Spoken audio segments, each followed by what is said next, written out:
Creator Jesus Christus, queridos hermanos, me he visto en cierta necesidad de hacer una serie de reflexiones y aportaciones en torno a la religión entendida como tal y desde el sentido humano, dado que es muy abundante el fideísmo que hay en la sociedad actual y pues realmente se ha perdido el sentido religioso auténtico, el sustrato humano.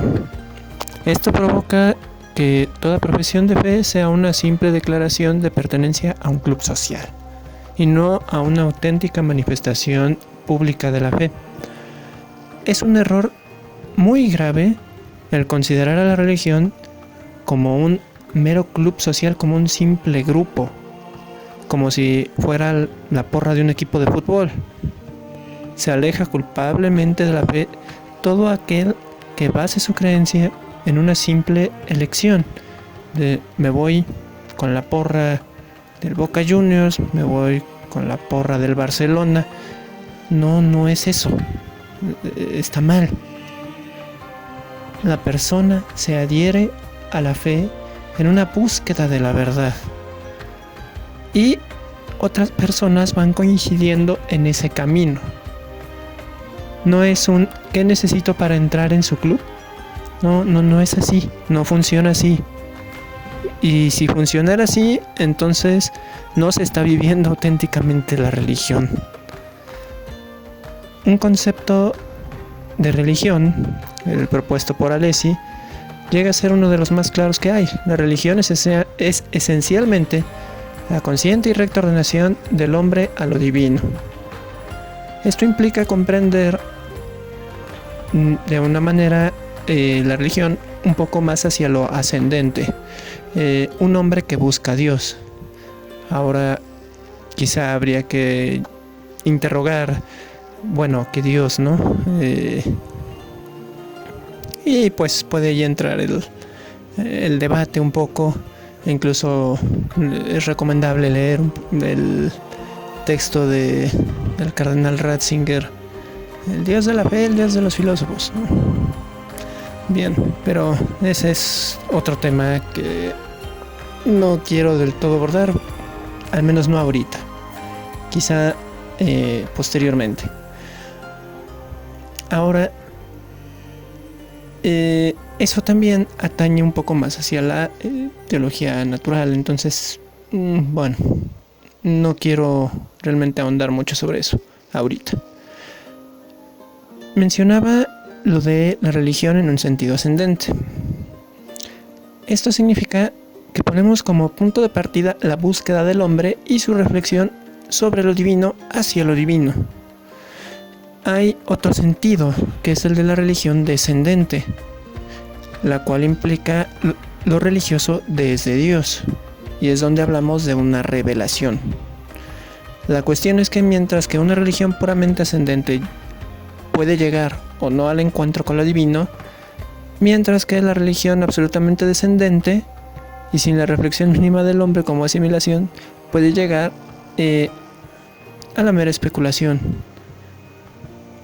Entonces, solo ascendente quiere decir que muy probablemente no se llegue a lo divino, como podemos ver quizá el pensamiento de Aristóteles o el pensamiento de Nezahualcóyotl, que no logran llegar al encuentro con lo divino. Aunque, claro, se puede llegar a la luz natural de la razón. Quizá les faltaron algunos elementos para poder llegar a lo divino. Y la religión meramente descendente, absolutamente descendente y acrítica, pues es pura especulación, es prácticamente pensamiento mágico. La religión es natural en el hombre y se encuentra dentro de su dimensión espiritual. No es lo mismo, no confundan lo espiritual con lo religioso. Lo espiritual es que tiene facultades como el intelecto y la voluntad libres. Dentro de cabe la religiosidad, pero no quiere decir que sea equivalente la religiosidad que la espiritualidad. Esto significa que un animal no puede ser religioso, dado que no tiene el presupuesto espiritual que le es propio a los hombres. Y así la pregunta de los presocráticos sobre el arjé, el principio constitutivo de todas las cosas, se toma en última instancia en una pregunta religiosa, el origen de todo. Esto implica entonces una investigación y una búsqueda incesante por conocer, por llegar a ese principio, por llegar a la verdad, de conocer el ser que causa al ser de todas las cosas. Porque nosotros no nos damos el ser a nosotros mismos, puesto que no lo podemos participar. Yo no le doy el ser a otra cosa. Y en este camino hay dos exigencias fundamentales. El camino religioso tiene estas dos exigencias fundamentales: la honestidad intelectual y el deseo honesto de vincularse con la divinidad. La honestidad del pensamiento debe ser el rector en la vida religiosa, pues quien se olvida de la imperante rectitud en su forma de pensar acaba por desviarse y desviar a quienes logre convencer. A este tipo de personas les llegamos a llamar sofistas. Usan mucho la retórica para convencer a la gente, pero en realidad no hay una rectitud de intención ni un deseo honesto de vincularse con la divinidad. En la forma en la que vivimos la religión debemos tener muy clara esta rectitud en aquellas personas que también profesan la misma religión, en los fundamentos sobre todo de la fe. Vaya, hay que tener clara esta diferencia. Una cosa es los fundamentos de la fe y otra es la rectitud con la cual la profesan. No es exactamente lo mismo. Debería coincidir, pero no siempre coincide. Esto implica entonces diferenciar lo que es, lo que hacen. Porque en el mundo del deber ser hay muchas veces fundamentos que no se ven porque nos perdemos en el hacer. Por ejemplo, si un sacerdote comete la grave falta de la pederastía, no quiere decir que el ser pederasta sea algo intrínseco al sacerdocio. Vaya, ese hacer no coincide con el ser y por eso causa escándalo. Hay que descubrir el ser del sacerdocio, una reflexión en torno a lo que es el sacerdocio y cuál es su finalidad, para poder considerar el creer en el sacerdocio y no tanto en el sacerdote concreto que lo ostenta. Entonces, retomando, necesitamos para ser hombres religiosos honestidad intelectual. Esto es pensar. Tenemos que pensar, tenemos que estudiar, tenemos que reflexionar y no andar de crédulos nada más porque sí. Un católico que se come no, Dios es amor. Si no lo comprende debidamente, pues queda en una cuestión muy bonita, pero acrítica, vacía. El Papa Benedicto XVI escribe una encíclica sobre Dios es amor. Y creo que hay mucho que decir sobre eso. Implica una reflexión mucho más profunda. Eso significa que tenemos que estudiar realmente. Y implica entonces pensar por fuerza. Y si me quedo nada más con la pura frase bonita, pues significa que se trata de alguien que no pensó y solo cree ciegamente y sin el más mínimo sentido común. En la fe tiene que haber razón. Sin ella, la fe está muerta y se le llama fideísmo. Tiene que haber razón, tiene que haber pensamiento, tiene que haber reflexión, tiene que haber estudio. Por otra parte, la gran mayoría de las sectas muy comúnmente no tienen un deseo honesto de vincularse con la divinidad. Muchas de las sectas surgen con anhelos económicos, o por simple control de masas, o simplemente por llevarle la contraria a alguien. Cuando es así, se ha perdido de vista ese deseo honesto de vincularse con la divinidad. Pondrán miles de pretextos, pero si algo debe de caracterizar al hombre religioso es la honestidad, y querer disfrazar una intención torcida no ayuda a vivir en plenitud la religión, sino que se desvía al grado tal de que se convierte en algo autorreferencial y en consecuencia un autodivinizarse, que a su vez desdice de la honestidad intelectual. Obviamente, porque no somos Dios. Respecto a ambos presupuestos para una vida religiosa, si no hay honestidad, ya sea intelectual o para vincularse con la divinidad o para conocer la divinidad, hay falsedad. Cuando se va en contra de la honestidad, hay falsedad. Y es muy diferente al error. Hay que destacar esta diferencia. En la honestidad intelectual uno puede cometer errores, aprender de ellos y corregirlos, claro. Pero cuando hay falta de honestidad, hay un camino falso. La falsedad no lleva a ningún lado. Si nos adherimos a un grupo porque el incienso huele rico, o porque el bambú se escucha muy padre, o porque usan ropa muy dorada, porque usan panderos y cascabeles, muy seguramente no hay un deseo honesto por vincularse con la divinidad, ni tampoco hay honestidad intelectual, porque ni siquiera se está ocupando la razón, sino que como animales nos guiamos solo por el aroma para buscar comida, o en este caso consuelo pues con un grupo de gente, pero nos olvidamos completamente de la divinidad. Dice Chesterton, haberse tenido fe es una de las características más comunes de los fracasados. No buscas a la divinidad, te buscas a ti mismo.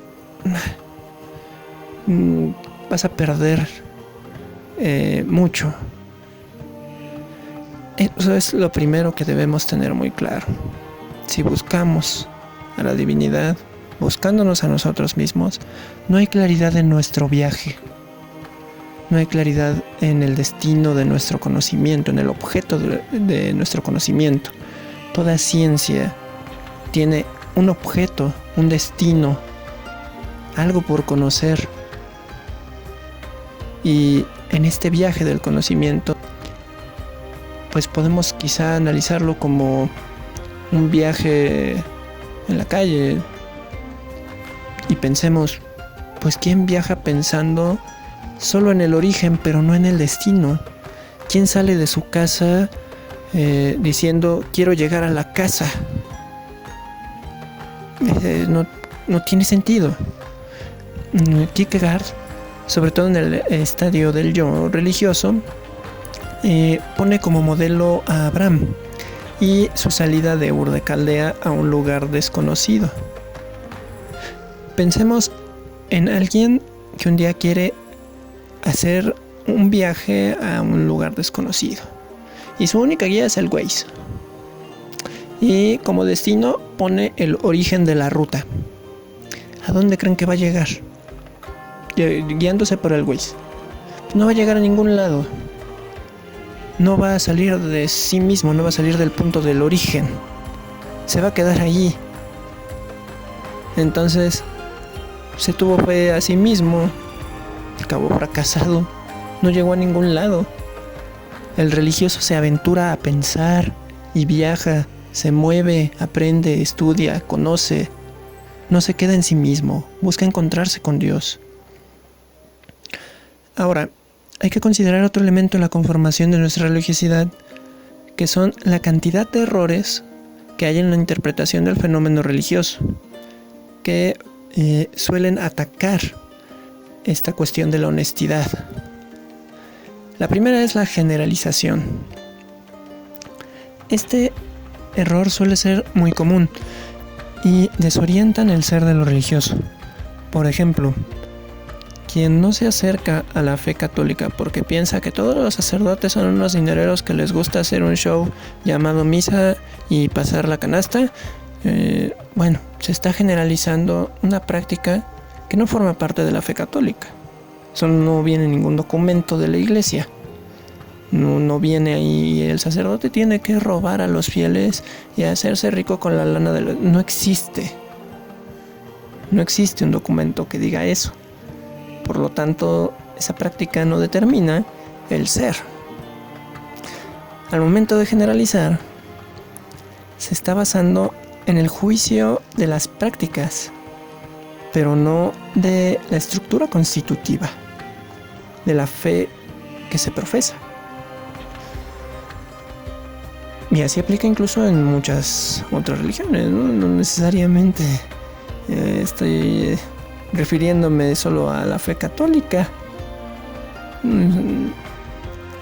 Realmente podemos quizá descubrir algunas cuestiones que tengan ahí los musulmanes, los judíos. Bueno, hay que distinguir qué es una práctica que hacen, pero que no es una parte constitutiva, porque sí es distinto. Ahora, si esa parte constitutiva desdice de las buenas costumbres y de la moral, habría que tener cuidado. Si parte de la estructura de la fe tiene algo que vaya contra la ley natural, que es participar de la ley eterna, entonces algo no anda bien. Pero ahí ya es otro asunto, y es respecto a lo constitutivo, a la estructura, y no al hacer, es diferente. Luego, el segundo error que tenemos es el fundamentalismo. Esto se da mucho en las personas que se dicen muy religiosas, pero en realidad la gente fundamentalista es todo menos religiosa, porque se apegan a cualquier religión, la que sea, no importa, se adhieren tanto que comienzan a negar hasta lo mismo que profesan, aquellos que son afines a sus convicciones religiosas. Dejan de ser incluso afines a las mismas personas que en teoría profesan la misma fe. Por ejemplo, esto se ve mucho en los católicos de la tradición o tradicionalistas. Aquellos que piensan que si no es en latín, la misa no sirve. La misa es una basura. La misa es bastarda, llega a decir por ahí, ¿no? Es herética. ¿Quién sabe si sea válida? Y comienza a atacar a todos aquellos que no están de acuerdo con él. Se apega a una norma mal interpretada que lo va alejando y alejando también a la gente que llegue a instruir en esto progresivamente de la fe, pues se coloca como un criterio único de interpretación de la norma religiosa. Y volvemos al mismo ejemplo. No podemos iniciar un viaje pensando en llegar al origen del mismo. Hay que aprender también de aquellos que ya han iniciado ese viaje y llevan ya un tramo recorrido. Colocarse como criterio único lleva al fundamentalismo, y peor, cuando ese fundamentalista está convenciendo a alguien más, surgen grupos que ya no son religiosos, ya no buscan a la divinidad, sino solamente tener la razón. Ya no buscan a la divinidad, ya no buscan a Dios, sino que se basan únicamente en normas, lo que podríamos llamarle incluso una forma de positivismo. Dejan de lado el todo y se quedan con la parte. Rechazan lo que según ellos no está bien, pero como criterio único. Y ese apegarse como criterio único a la fe profesada desdice de la misma fe, porque no es así. Hay que también siempre, y eso es en muchas culturas, incluso no católicas, es algo natural, siempre aprendemos de los mayores. Entonces, no podemos desecharlos. También tenemos el error de la intolerancia religiosa. Sí, escucharon bien. Intolerancia. ¿Qué es esto? Que debemos unirnos todos en una sola jornada de oración y ayuno, como si fuéramos todos de una misma religión común con dioses diferentes. No, eso no es tolerancia religiosa. Eso es un atentado contra la religiosidad. Es un atentado contra el ser humano. El andar mezclando religiones compulsivamente. No, eso es una ofensa contra la humanidad. Ya no digamos contra la fe, contra la humanidad. La tolerancia religiosa no va enfocado a eso. La tolerancia religiosa es asumir la ley de dualidad, que no es la gradualidad de la ley. Lo que está mal y lo que está bien está bien. La tolerancia ciertamente es permitir algo que no está del todo bien. Pero esto no implica solaparlo o justificarlo. La intolerancia religiosa como error de interpretación del fenómeno religioso es, en esencia, algo violento. Pienso mucho en el caso de Edith Stein, Santa Teresa Benedicta de la Cruz, mujer judía que se convirtió en una de las más grandes filósofas de la historia. Se doctoró en Alemania en una época pues en la que una mujer accediera a estudios universitarios realmente era algo imposible. Ella llegó a proclamarse atea y finalmente profesó la fe católica gracias a Santa Teresa de Jesús y a Reinach, y también pues tuvo que ver Max Scheler. Bueno, ¿qué hubiera pasado si hubiera llegado el intolerante religioso durante su época? Aquel que no tolera el error, ¿no? Imaginemos a ese típico católico, o al menos que se dice católico, porque realmente eso no es ser católico, pero bueno, se dice católico,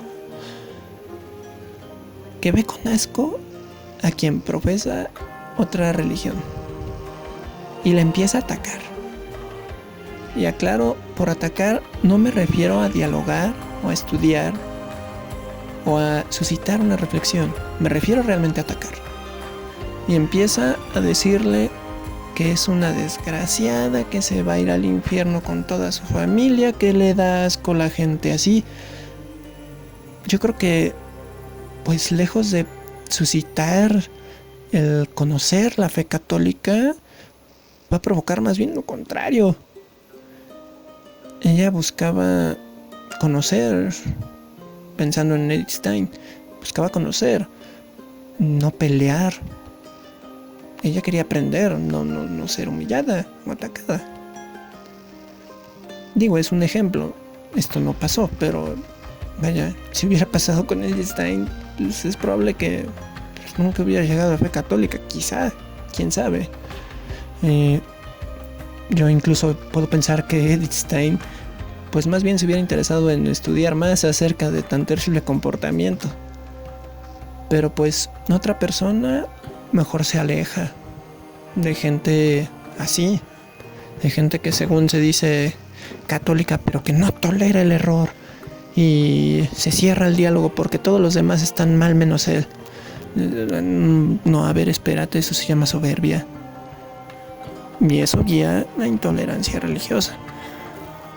Por eso la tolerancia al fenómeno religioso implica una comprensión, una reflexión del otro. Esto es, pensar en el otro en forma empática y orientar la reflexión en un diálogo. Así hacían los griegos. Jamás vemos que Sócrates llegue a humillar a medio mundo por saber mucho y a como si fueran tontos. Por el contrario, entran en diálogo para de ahí sacar sabiduría. Eso sí se puede. mucho, no, es que el diálogo interreligioso. A este nivel, claro que se puede. A este nivel de diálogo, auténtico diálogo. Ese deseo honesto por conocer la divinidad. Bueno fuera que hubiera ese diálogo para que pudiéramos llegar a la verdad. Porque es necesario ser conscientes. Incluso como católicos asumimos que es la única religión que posee el carisma de la verdad, dice San Ignacio de Antioquía. Y entonces, ¿por qué el miedo al diálogo? Sabemos que en la fe católica está la verdad. Si realmente lo supiéramos, no tendríamos miedo al diálogo. Y sin embargo, pues andamos ahí con no podemos tolerar el error y ese tipo de cosas. Bueno, mejor entrar en diálogo. Y ojo, entrar en diálogo no significa que me voy a ir a poner a adorar a todos los dioses de todas las religiones. No, eso no es diálogo. No puedo hacer eso. Nadie podría hacer eso. Eso no es adecuado, no está bien. No, es incorrecto. Y eso. Vamos a orar todos juntos. No, a ver. Porque tiene el budista una concepción muy distinta de orar a la concepción que tiene un católico, a la concepción que tiene un musulmán. ¿Cómo nos vamos a unir en oración cuando el concepto es por mucho distinto? Entonces, no es tan simple.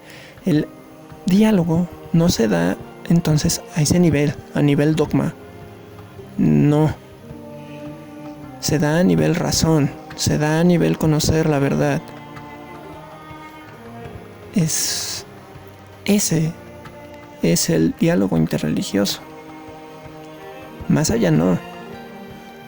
Es violencia. No está bien. Ahora, otro error es la falta de respeto. Va ligado al anterior. Pero se da incluso en las personas que se han adherido a la misma fe. Nunca falta el que supuestamente sabe más y comienza a faltar el respeto a los demás y les empieza a tachar de ignorantes, mensos, torpes, lo que sea. Muchas veces me he encontrado en medio de debates en redes sociales en las que para entrar en diálogo expresa doctrina fundamentada y argumentada debidamente, pero las respuestas que me dan son: eres un idiota obsesionado, loco, tú no sabes, fanático, ridículo. Y solo llueven los insultos, pero nada de diálogo, nada de razón, no argumentan, solamente ofenden o ponen caritas de me divierte. Bueno, solo atacan, pero no buscan conocer, no buscan aprender y no quieren entender.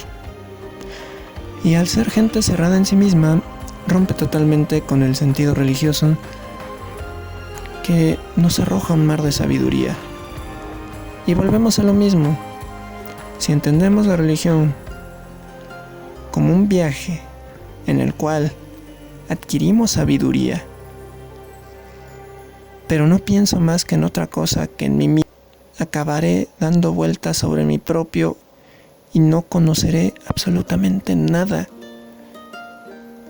No es insulto decir que me quedaré como un tonto, porque realmente el tonto es el que no piensa, el que no busca la sabiduría, quien se encierra en sí mismo, quien no quiere conocer la verdad, a quien no le interesa su fe, va a quedarse así, dando vueltas sobre sí mismo, girando sobre su propio eje, sin ningún destino.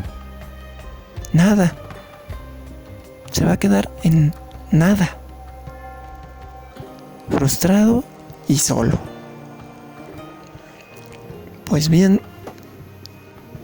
quiero concluir esta primera parte, pero quiero seguir hablando en siguientes capítulos sobre esta filosofía de la religión. Más que dar datos muy puntuales, es suscitar un poco esta reflexión sobre los fundamentos de nuestra fe, sobre todo a nivel humano, a conocer el sentido de lo religioso. Entonces, esta es la primera parte y la próxima semana procuraré brindarles la segunda. Sanctum presidium confugimus sancta Dei genitrix nostras deprecationes nel spicias in necessitatibus sed a periculis cunctis libera semper Virgo gloriosa et benedicta. Ora pro nobis sancta Dei genitrix, Urinie epiciamur pro missionibus Christi, nos cum prolepia benedicat Virgo Mariam.